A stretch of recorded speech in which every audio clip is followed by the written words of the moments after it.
to all. Welcome to Relifted Cinema. Today we are at your service with reviews and discussions of the top 5 movies that were made in 2023, so stay with us. Just a quick reminder, if you like this content, don't forget to subscribe and like this video. Now let's back to the commentary. Wes Anderson's Asteroid City kicks off like a crisp classic, in black and white and old-time square frames, teasing us with a faux doc vibe straight out of the 50s, thanks to a sharp Bryan Cranston laying down the narrator tracks.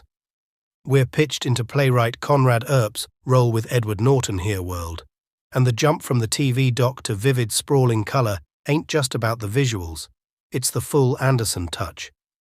The joint's set in a Wild West crash site turned space camp, decked to the desert nines, a feast for the eyes like scarfing a creamsicle under the baking sun. Gear up for brainy teens with gizmos that have Uncle Sam's guys in suits slickly sliding in to snatch up. We've got teens with more on their minds than just science, like Jake Ryan's Woodrow, who's got his smarts from his mum, but she's been gone 3 weeks, and he's in the dark. There's sparks of young love, an actress mom, that's Scarlett Johansson, fighting off the blues, and a mix of kids each bringing their flavour of teen drama to the table. Anderson weaves it all without missing a beat, his cinematic tapestry buzzing with energy in a tight 105 minutes that feels just right.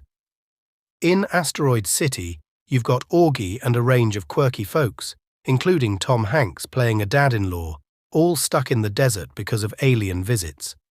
This twist doesn't fix their deep personal issues, it just extends their stay. As they peer out from their lonely cabins, Augie and Midja swap stories, quietly acknowledging their shared, unspoken pain. Scarlett Johansson delivers with a mesmerizing touch of mystery, and Jason Schwartzman, far from his Max Fisher days, steps up with a mature spark, juggling the complex layers of his double role with finesse and charming the socks off us twice as much. The movie tosses a lot at us, buzzing with creativity and zest. But at its core, it's a dazzling mix of folks in wacky roles, yearning to nail the art of living. It doesn't outright ask, what's life about?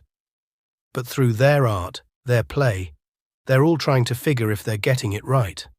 It's a film that feels like a nod to the big guns like Our Town and Citizen Kane. But eventually, it reminds you of Renoir's The Golden Coach, celebrating and questioning life as one big act. Yeah, it's a winner in my book. Martin Scorsese's Killers of the Flower Moon, starring Leonardo DiCaprio as Ernest Burkhart and Robert De Niro as the scheming William King Hale, dives into the heart of darkness that once preyed on the Osage Nation. When the Osage found oil, they struck it rich, but that just painted targets on their backs. This ain't your shadow-lurking kind of evil. It's the kind that gazes into your eyes with a grin and a handshake, as De Niro brilliantly shows. Scorsese doesn't just tell you a story. He opens up a window to the raw, ugly face of greed. It's a gritty saga where the bad guys are hiding in plain sight, cool as you please, thinking murder's just another errand to run. Set against the ominous backdrop of the Osage murders, Scorsese and Roth's script follows a warped hero's journey with Ernest, a war veteran turned driver for the wealthy Osage, a role leading him straight to Molly. Their romance sparks just before a string of ruthless killings plagues the Osage community, claiming lives close to Molly, including her sister Anna. As death creeps closer, Molly herself battles diabetes, leaving her vulnerable in a growing cesspool of treachery that may even involve her own husband. Woven into this gritty historical drama are a plethora of vivid characters brought to life by an eclectic cast. Jesse Plemons steps in as the BOI agent, hunting the truths behind the murders. John Lithgow and Brendan Fraser find themselves on opposing legal sides. And musicians like Sturgill Simpson, Jason Isbell, and others prove their acting chops in this thick plot where familial bonds are tested and the sinister nature of humanity is exposed. Martin Scorsese's Killers of the Flower Moon shines a light on America's dark history of inequality and greed through the harrowing tale of the Osage murders and FBI's early days. The film paints a vivid picture of systemic oppression with powerful performances from a stellar cast, including a notably poignant portrayal by Gladstone. It's a sweeping historical epic that doubles as an intense personal drama, woven together by Scorsese's longtime collaborators, including the evocative cinematography and a gripping score that anchor the audience in the stark reality of the narrative.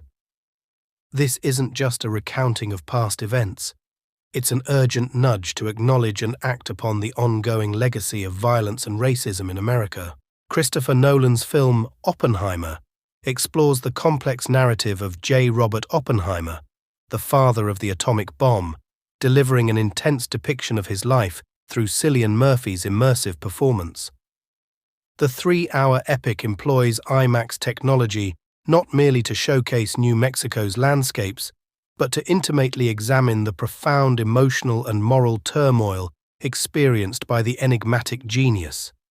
In a display that resurrects the mesmerizing power of cinematic close-ups, each frame of Murphy's portrayal invites the audience to confront a spectrum of internal conflicts amidst the creation of an epoch-defining weapon.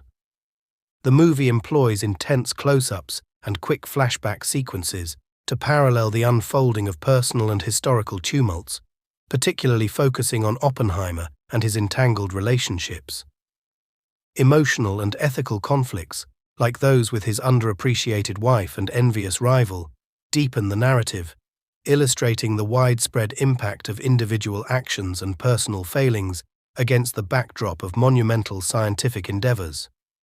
This cinematic technique mirrors the chain reactions both in Oppenheimer's personal life and the atomic tests he's part of, emphasizing the intricate connections between human emotion and historical events.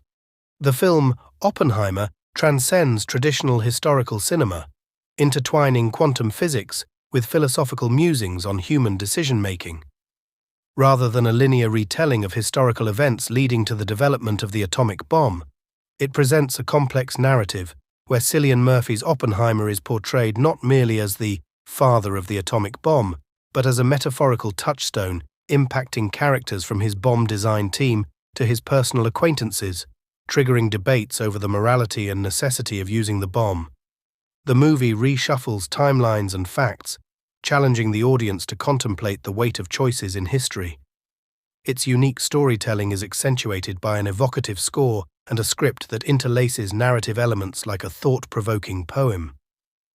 Oppenheimer emerges as Christopher Nolan's cinematic masterstroke, where a biopic transforms into an artistic spectacle, combining the rich narrative of a historical figure with the director's signature style.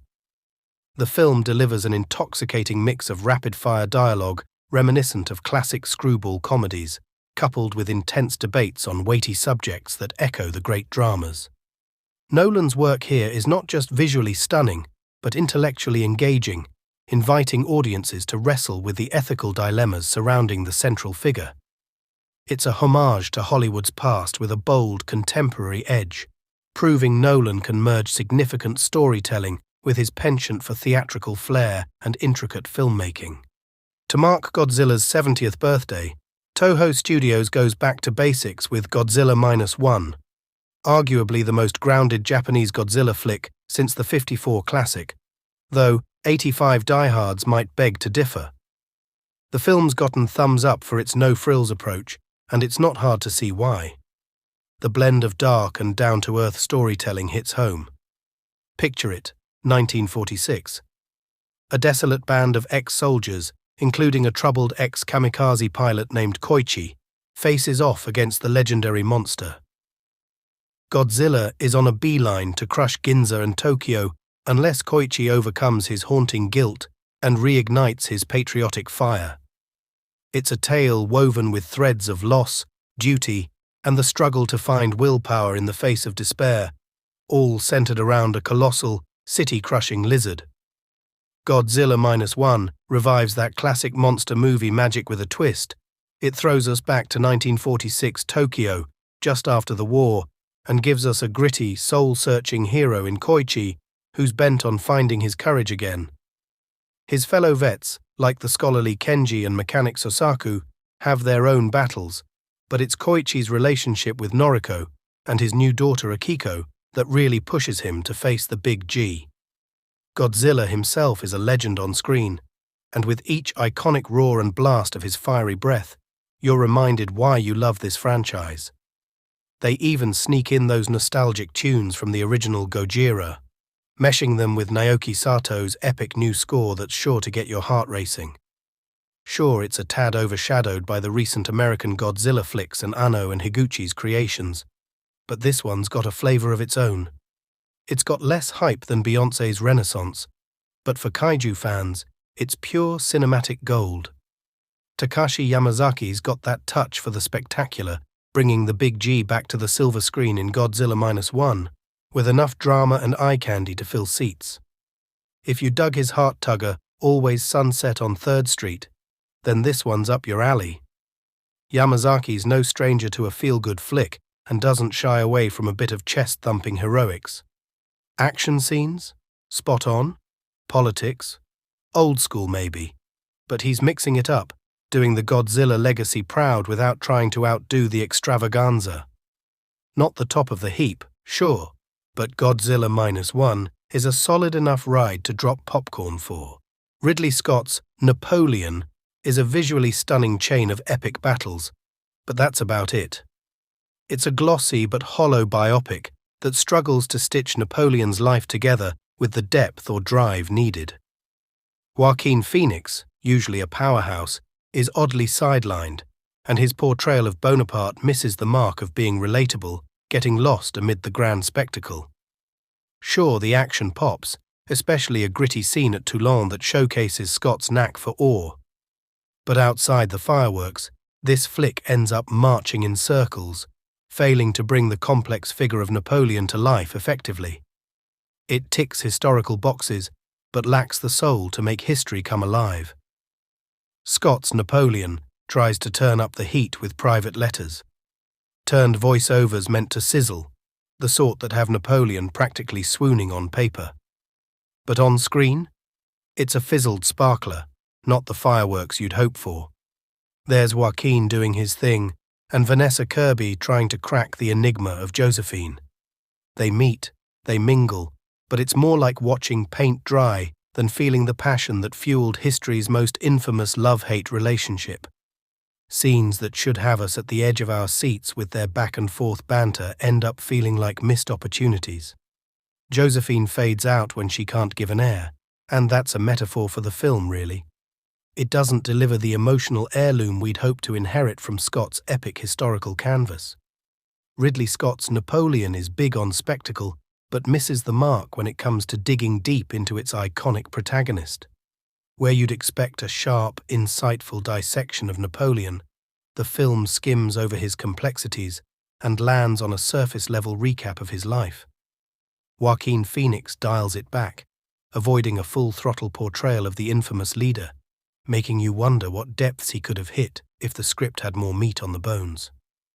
By the end, as grand as Waterloo's scene is, we're left not much wiser about Napoleon's inner workings.